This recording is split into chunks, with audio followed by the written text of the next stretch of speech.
Well, hello there, ladies and gents. AndyManCam here, and boy, have I got some updates for you. The first of which is due to some very unwanted circumstances. The KTM is no more, so today we're riding on this beast.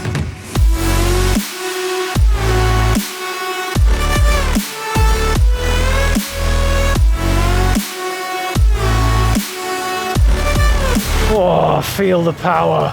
Yep, that's right, I'm afraid, ladies and gents, you heard me correctly. The KTM is no more. Thanks to some kindly and considerate chap who decided that braking is overrated, the KTM has received a solid shunt to the back, and that's why you find me on this little orangey red Flitzer here, this little box of batteries. This is a rental, it's like a jump on and go kind of thing here in Hamburg called Emmy. Limited to 46 kilometers an hour, but you know, take it where you can get it. But yeah, it's a strange feeling to find myself completely without a bike. Before I get to the details, I'll address the elephant in the room, and that is that I'm in the city now. That's because me and the missus have actually moved back into Hamburg. As much as we enjoy being in the countryside, it was proving a bit too difficult with our lives being almost entirely in the city. All of our friends are here, most of the work is here, and it was just taking forever to get in. Plus, as soon as we moved, they actually put a whole bunch of roadworks on the motorway, which meant getting backwards and forwards. It was taking up to 2 hours sometimes to do 60 kilometers. But anyway, back to the bike. What actually happened? Well, literally 3 days after we got back into the city, I hopped on the bike to go down to the shops. And on my way back, as I was waiting at the traffic lights at a crossroads, which itself was only 300 meters away from home, somebody shunted me from behind. The bike was rocketed forwards, tipped over on its right side, and then slid underneath the car in front. So as you can imagine, the bike received great big scratches on the pannier on the right side, the bottom of the fork leg, the handguard was smashed, and the brake lever was knocked into the clutch cover and left a chip and a dent in that. Pretty annoying. But yet worse than that, amazingly, I managed to jump free of the bike with my cat-like reflexes and landed on the pavement next to it. I was quite frankly amazed at myself, but mere seconds after it happened, I realised that something wasn't right, and I'd actually caught the foot peg of the bike in the soft bit here at the back of my ankle. Thankfully, nothing is broken. Allegedly, nothing is torn, but 6 weeks on, and I'm actually still off work sick because I still can't really walk all that great. Which is also a good reason why this little electric scooter thing is brilliant. Don't have to worry about any brake lever action. But, as you will see, I've got all the stuff on because 300 meters from my front door just goes to show, doesn't it? All the gear, all the time, ladies and gents. This shit can happen anywhere, literally anywhere. And also, without you doing anything wrong. I was parked and somebody still decided that I needed to be on the floor. So yeah, the KTM is gone. How did that happen and what does it mean now? Well, the way things happen here in Germany with insurance, and I don't know if this happens as well in England because I haven't actually, amazingly, had any experience. I've never had an accident on my bike in my home country. But yeah, here in Germany, the insurance company hires an assessor to come out, assess the damage of the bike, assess the value of the bike, and all of the nonsense that goes with it. What I didn't realise is that I have the right here in Germany to select my own assessor, which will then be paid for by the insurance. And stupidly, I went with the one provided by the insurance, and while I was assuming that everything would be fair and regulated and above board, it seems that the assessors were definitely working in the interest of the insurance company. But anyway, what happens is, the assessor comes out, he looks at the damages that have been done to the bike and calculates how much it's going to cost to repair those to the state the bike was in before the accident. He then also calculates the price that the bike is worth as it stands if somebody were to buy it and then repair it themselves, and then furthermore calculates how much the bike was worth before the accident, i.e. how much it would cost to replace it with a like-for-like model. And what happened with my assessor, the swine that he is, I'd already calculated out all of the parts that were damaged on the bike because my first thought was, I can either repair this or not, and then just take the payout and maybe invest it in something different because, let's be honest, who cares about a bunch of scratches and things, particularly when I've been chucking the thing around in the dirt in Norway just a month or two ago. A couple of scratches do not bother me whatsoever. So yeah, thought, that's what I'll do. And then this dude did his assessment and properly inflated the damages costs to an insane degree. Like, my calculations came out that it was going to cost me about 2 to 2.5 grand if I replaced everything that was broken. And if a workshop were to take maybe 5 or 6 hours to do it. So that's fork leg, the panniers an easy one, engine bars also an easy one, and then changing the handguard. That couldn't be more than a day's work for a professional. But the assessment dude, he put in a new brake lever, new handlebars, new engine bars, new foot peg, new clutch cover. What else did he put in? Oh, the mirror as well. The mirror didn't even touch the ground, and that was in there too. And then on top of that, he calculated that it was going to be a 5-day labour charge to have the bike put back together properly. And that came out with an astonishing cost. Good brakes, of €3,800 plus VAT. So that means just under £5,000 once they put the VAT on it. Now that didn't bother me because obviously I would get that €3,800 and then be able to add that to whatever the residual value of the bike is. Because the next step, the value of the bike as it stands, essentially the buyback value, is calculated by actually posting the bike for sale. This is something the assessors do themselves on a network of dealerships and workshops and things, and you get binding offers of what people will actually pay for the bike as it stands. And what I didn't realise is these binding offers are based upon the bike as it stands. And I had the bike stood there with all of the extras on, all of the panniers, all of the crash protection, all of the electrical gubbins. And for those offers to be binding, the bike has to go as it was in the pictures. Okay, be that as it may, the offers came in and the highest one put the value of the bike at about £6,000. Except in Germany, they don't really call it the buyback value because you don't buy the bike back off the insurance. You never give it to the insurance. The bike remains your property until you actually get rid of it. But anyway, the final stage is that they calculate the value of the bike. So if you were to buy the same machine again, in the same standard as it was before, that's how much it would cost. And of course, in that calculation, they pretty much totally ignored all of the extras I've got on the bike. Accounting for a little bit of depreciation, they essentially undervalued my bike to the tune of €2,500 to €3,000. Now, where the kicker comes in is that obviously the insurance company wants to spend as little money as possible, so they take the residual value of the bike, add that to how much it'll cost to repair the bike, and if that value ends up being more than the cost of buying the bike over again, then that bike becomes what's called a wirtschaftlicher Totalschaden, an economical total loss. And what that then means is the insurance company, instead of paying for the repair charges, they will pay the cost of buying the bike again, the Wiederbeschaffungswert, minus the residual value, and obviously that number now comes in far lower than the repair costs. So by inflating the damages and reducing the overall cost, they've basically reduce the amount that I'm going to get as the payout at the end. Theoretically, this doesn't matter because if I was planning just to take the money, not repair the bike and invest it into something more meaningful, by more meaningful I mean a trip or something, I'm not talking about investing in puppy shelters, then all would be good. I'd still end up with a chunk of cash in my pocket. But the thing is, in the report from the assessor, they recommended that the bike not be repaired because it could be wildly expensive, because with all of that shock at the back of the bike, there's a very real chance that the rear wheel or the swing arm, or the frame, or all three could be bent and could be unserviceable. And of course, being back in the fair city of Hamburg means that I haven't got a garage anymore, so if I wanted to be switching out swing arms and dealing with bent frames and stuff, it's just not something I'm going to be able to do on the street, and that is why I opted to get rid of the bike. So yeah, they've shoved me into a bit of a corner, sadly, but luckily I managed to negotiate with the highest offer and came to an agreement with a pretty good price for me to actually keep a bunch of the accessories, to keep the panniers, the racks, the Scott oiler, a couple of other bits and bobs. And all I had to take was a hit on the price of $350, so that's pretty good. Losses mitigated somewhat. So then I buckled down, ready for a fight with the insurance company and a wait for the money, only to find that just the very next day, almost as if it was preordained, that they had in fact slotted the rest of the cash into my bank account. So happy days, I had the money to go out and buy another bike. This obviously resulted in a couple of test rides. The videos will be coming out very soon. I'm planning to put the first one out the day after this video comes out, and the second one the day after that. And I am very happy to tell you that the next bike has already been chosen and it's on the way. Not going to tell you what it is. Be interesting to hear what you think and what direction you think I went in. So yeah, the bike situation pretty much put to bed.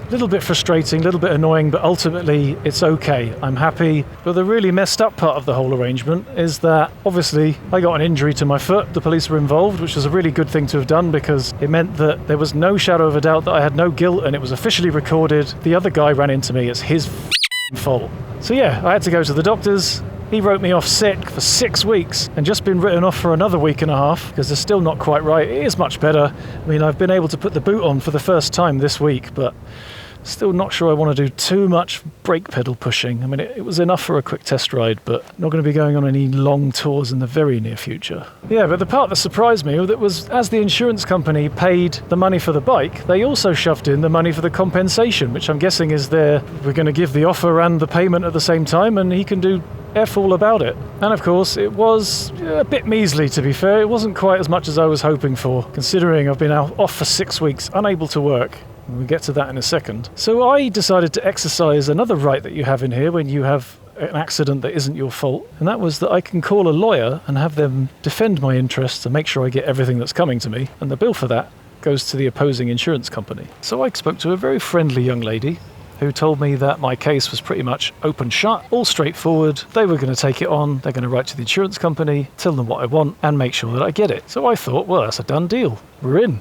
Started sending her all of my sick notes and receipts for stuff that I'd had to pay for, all that kind of stuff. Only to receive an email 5 days later from a chap at this same lawyer's firm telling me that the case is already pretty much over, so I'm on my own. They're not going to take it on. Get stuffed. I couldn't believe it. So that means now I have to either contact some other lawyers, which, because they'd be the second people that I've contacted, would no longer be covered by the other insurance company, meaning ultimately that I'd probably have to end up paying for that myself, or put in the rest of the claim myself and probably get given the 2 fingers from the insurance company. Anyway, that's all neither here nor there. Ultimately, it could have been much worse. Nothing in the foot was broken. It's all good that I can still essentially walk around to a degree. But ultimately, on top of all of that, the thing that does still really pinch is the fact that because I'm self-employed, when you go off work sick, you get nothing. Absolutely zero payment whatsoever unless you've bought the right insurance, which apparently I haven't, until you reach the 6-week mark, which kind of thankfully I have just reached, which means I'll now be getting something, but I've essentially been off work for 6 weeks, unable to earn a single penny,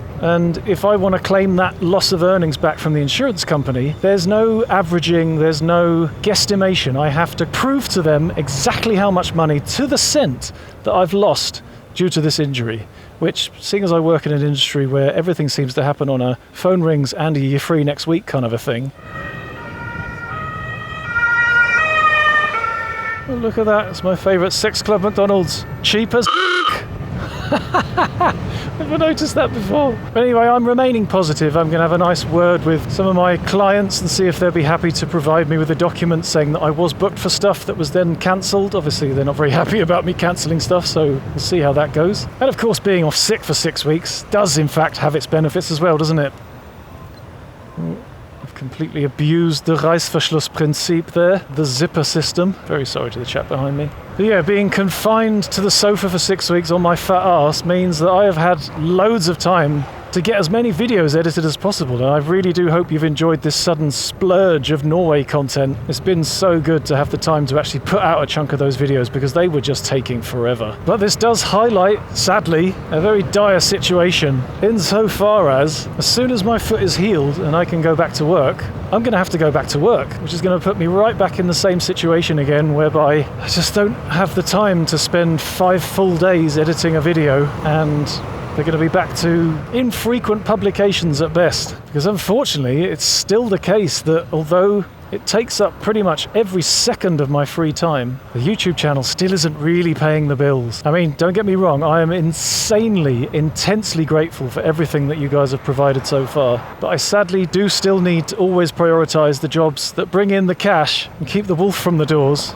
before I can sit down in front of the computer and create my artistry. But the thing is, seeing the effect that this constant output of, I think, pretty high quality content has upon the channel and how the numbers react, it's bringing me to a point where I want to do something which I haven't really done very much before, and I promise I won't do it very much in the future, and that is to ask for your help. Now, I don't immediately mean money. There is actually a hell of a lot that you can do to help that costs nothing. I mean, first and foremost, if you watch a video and you like it, then please, please, please like the video. Give it a thumbs up. You can hit the like button on your phone, on your laptop, on your PC, on your Xbox, on your smart TV. It's in there in all of them. And what it does is it just shows YouTube that I'm doing something right and that there are people out there that actually like the stuff that I'm putting out there. Because I've got videos that I am intensely proud of, but YouTube just isn't showing them to people. And as a result, my average views are actually down markedly on what they were a couple of years ago. So yeah, please, if you enjoy the video, hit the thumbs up button, tell the machines that you like my stuff. After that, if you enjoyed a video and you think you know somebody else that might enjoy it just as much as you did, or even more, then tell that person about the video. Share it on Twitter, on Facebook, print the thumbnail out and post it on your window, shout it from the rooftops. Again, as soon as you share a video, the YouTube algorithm just goes, oh, this video's good enough that he's given it to someone else. Must be something interesting about it. And then once you've done those things, if you're not already, get yourself subscribed to the channel and hit the little bell thing so that once again, YouTube knows that this is somebody making something that people are actually interested in seeing. And just those 3 things will have a massive impact on how well the channel gets spread across the YouTubes and how many eyeballs it gets in front of. Because that is the real secret, to be honest. Getting the eyeballs on the videos is the hardest part. And then once those things are out of the way, I beg of you to give me your feedback. Use the comments function to tell me what you're thinking. If it's about the video, great. If it's not about the video, also great. Tell me what I'm doing right. Tell me what I'm doing wrong. Tell me what you want to see. Just above all else, get on the comments and let's have a bit of banter.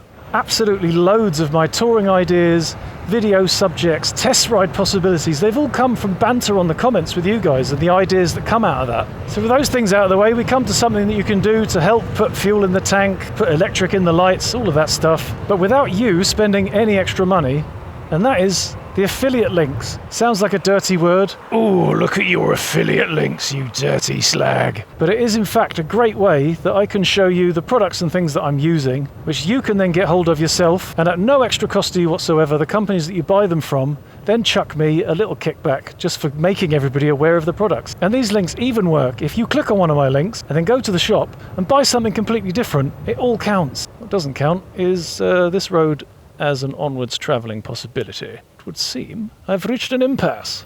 But then of course, if you've got a real burning desire to grease the gears, you can go a step further and use a website that I've just started using called Ko-fi, ko-fi.com. What it essentially is an online digital tip jar.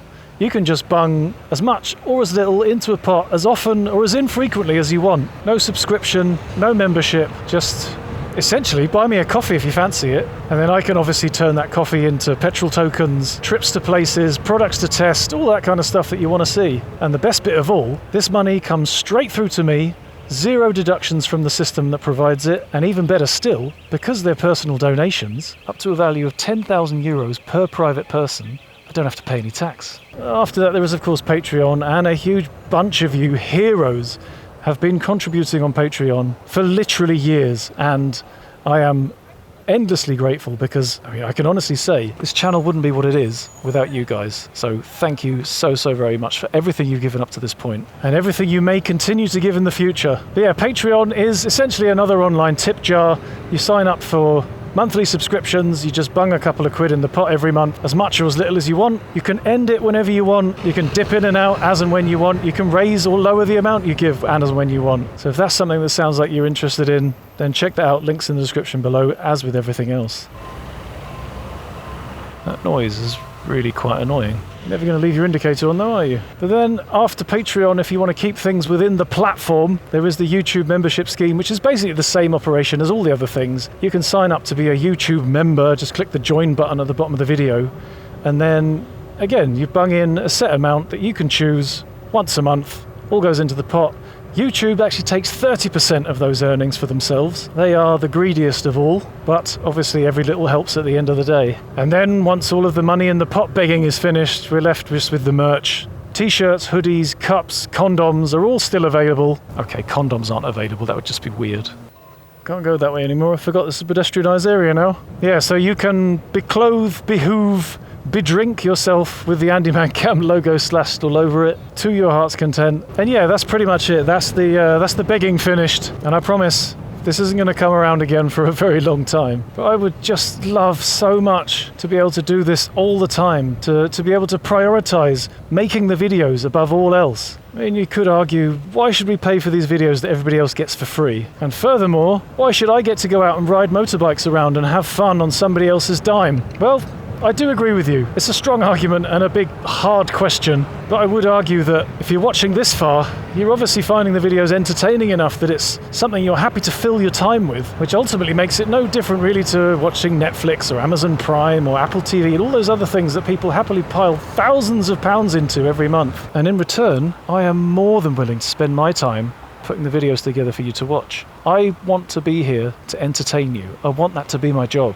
And also another really strong argument is that I would really, really like to keep this channel away from the world of sponsorship. I don't want to have to create videos that start with "this video is brought to you by this ridiculous product that has utterly nothing to do with motorbikes." But the other reason, of course, is the fact that these videos, they take forever to put together. There's a lot of work that goes into them. Like, to put it into perspective, give you an example. One day of the Norway tour that's happening right now has been taking on average 5 days. That's 5 full days of editing. That's a full-time job for a week. I mean, I know I've got work to do to try and speed things up, and I have actually made the decision to rely a little bit less heavily on the 360 cameras, because although they look awesome, that does really slow things down a touch. But also alongside that, there's the fuel and the insurance and, oh, look at that, another speed camera, cheeky sods.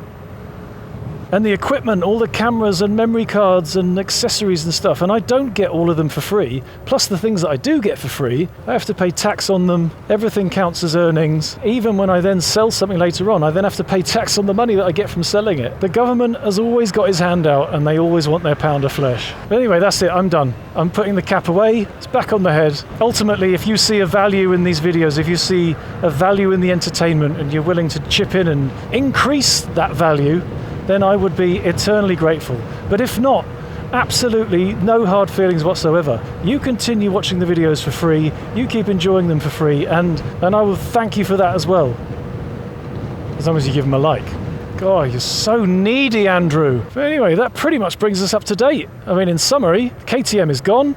New bike is on the way, Norway videos are still happening, Gran Canaria tour and the second Norway tour are on the way as soon as I get time to get round to those, plus the test rides. There's loads of stuff coming for your eye holes to behold, and obviously whatever new adventures we get up to when the new pony arrives in the stable. So there we go. Please do keep on liking, keep on sharing, keep on subscribing, give me the comments, tell me everything you've got on your mind, and otherwise, yeah, I will keep you posted as soon as the new bike comes. But until then, keep yourself out of trouble, watch out for knob ends that haven't got any brakes from behind, and I'll see you in the next one.